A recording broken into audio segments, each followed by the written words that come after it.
fast as fuck, boy. 1, 2, 3, 4. What the fuck, man? Still fast as fuck. What the hell?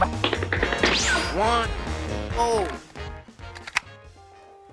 Hi everyone, I'm the Clone, and in this video I will be answering the recent rising question of: is Immortal Shieldbow even good on Shaco?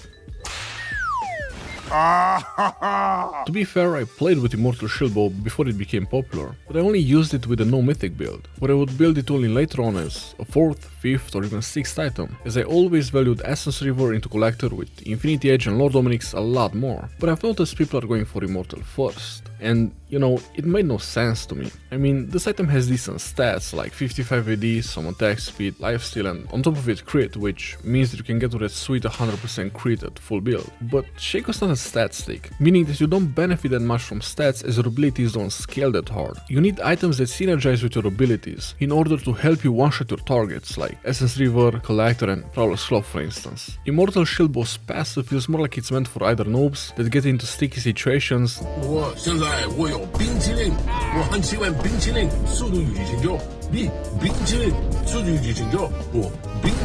thus the insane shield helps them survive, or for broken champions like Yon that do like to go in YOLO 1v5, thus that shield just makes them even more impossible to kill. Well, it turns out I was completely wrong, and I'll tell you why. Immortal Shieldbow is being built on AD carries that need to survive being one-shotted, and since almost everyone goes for that item nowadays, I have found it to be very frustrating when trying to jump on an AD carry and one-shot them. Because of that insane up to 800 shield and sustain the item gives, I legit got 1v1 by AD carries at times simply because of it. But then I realized, as everyone builds this item now, it's become the new meta, and it doesn't have to synergize with Shaco's kit. All you need to do is build it so you won't be at a disadvantage. I mean, you know what they say, if you can't beat them, join them. Pause right there. I'm sorry to interrupt the video, but I just finished recording it and I realized that I forgot to beg for a like and sub like all big YouTubers do at the beginning of the video. So if you want to see more content and want to support me, don't forget to leave a like and sub and so on. Back to the video now. Drop the bomb, man! The second I built this item, I was finally able to 1v1 anyone. Because again, and for this example, we will have to take a look at the meta pattern, it first started with stuff like Essence River and Collector being OP, where literally everyone went for them. But then the second they got nerfed, most people stopped building them. But they still work on Shaco, and that's not because they're OP, but because they synergize with his kit. Now, let's look at something like Divine Sunderer or better yet Gore Drinker. These two items were powerful beyond belief when they were meta, and thus everyone abused them, including Shaco players. And the same applies here. Immortal Shieldbow isn't good on Shaco because it has good synergy like Essence River, it's good because it's OP and meta at the moment. That's the biggest reason. The second it gets nerfed, no Shaco player will be using it anymore. But all meta slave negativisms aside, fun enough, I fucking love this item. Wait, that's wrong. What I meant to say is I fucking love this item, but it seems like Word auto-corrected my vulgar expression, if I were to say so. Anyways, Immortal is interesting because it's unique, and what I mean by that is every mythic does something different, and thus its playstyle will vary. For instance, Kraken Slayer melts through tanks with DPS, Claw one-shots, Eclipse is a jack of all trades, and so on. And this item works well with a full lifesteal build, thus its unique trait is Sustain. Spoiler alert, you can solo Baron with this build at 20 minutes if you're a bit fed. Now, remember when I said I was completely wrong about this item? Well, turns out that after playing for a few days with this build, I finally realized why this item is so damn broken. I said that this item is good for noobs that don't know how to play and or when to go in, thus the shield helps them survive. But League is a game where you will inevitably have to go in a fight. Even if you don't want to, there's no way around some objectives. Thus, the passive of this item helped me tremendously in the late game where I was able to go in, get a solo kill on a champion that would otherwise be enabled hard to 1v1, then get out. Or when I would get caught off guard, I was not only able to survive, but also get a kill. This item is not good because it works well with the current meta and because it's OP, oh well, actually that is one of the reasons why it works so well, but it's not mainly because of that, or because it has synergy with Shaco, because we all know there are better items out there for synergy. This item works so well because it allows you to take risks and 1v1 carries that would otherwise kill you if you weren't able to one-shot them. You can tank and you can actually carry games, just look at these moments. Look at how I was able to survive for an insane amount of time and kill everyone.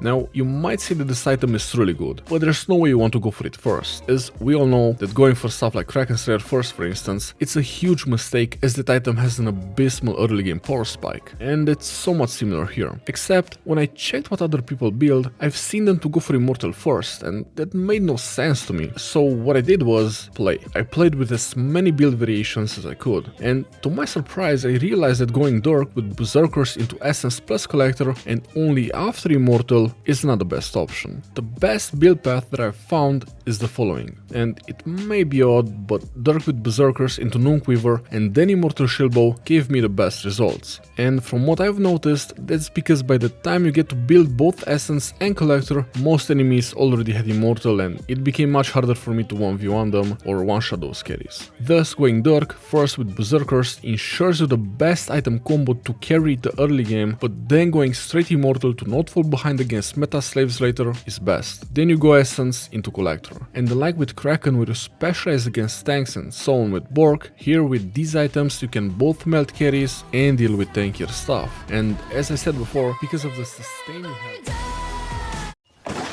Anyways, after these 4 items, you want classic stuff like Lord Dominic's to melt anything, Infinity Ash to one-shot batter, Navori for cheese, or here you can also go for Bloodthirster, as it synergizes quite well with the idea of the build. To go over the playstyle of the build, the way you want to play with it is quite simple. The early game is basically the same. I always like to start topside, then go for a level 2 invade for an almost guaranteed first blood. Focus the winning lane, track the enemy jungler. What you doing, man? Camp bot lane.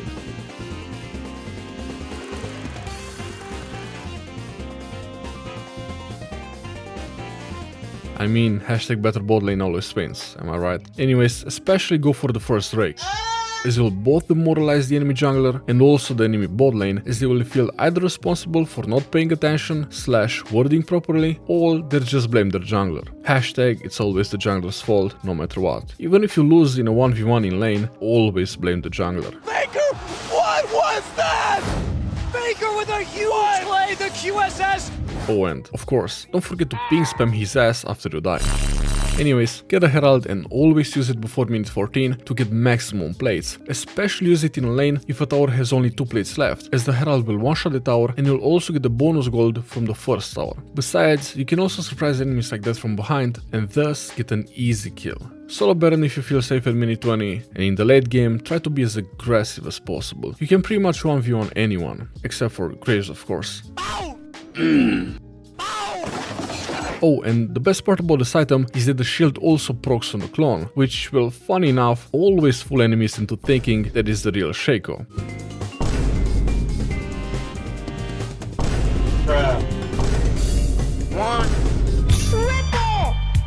Or usually enemies don't expect you to have Immortal Shieldbow to begin with and will underestimate how hard it is to kill you. Thus they'll jump on you, use everything and you won't be dead. And since you have everything up, you see where I'm going with this. I mean, this build is a late game monster. When it comes to runes, they're classic with Hell of Blades, Cheap Shot or Sudden Impact, Eyeball Collection and Relentless Hunter. Secondarily I recommend Precision with Legendal Accuracy, or you could try Legend Bloodline to synergize it with the build. But usually Legendal Accuracy gives you more utility, especially in the mid game when it comes to farming. And lastly of course, Coup de Grace. Anyways, here's the build and runes with all optional items. I know it's a shorter video this time around, but hey, it was a simple question and thus I gave a simple answer. Is Immortal Shieldbow good on Shaco? Yes. But not because there's any crazy synergy between the champion and the item, it's mainly because Immortal Shieldbow is OP meta broken right now, and if you don't go for it, oh well, you're kind of at a disadvantage. I mean, if you don't beat them, again,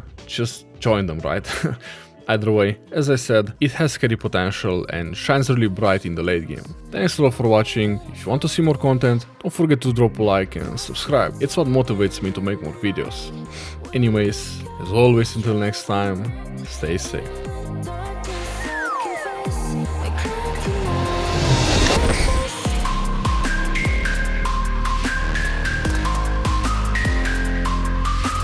Hit the down.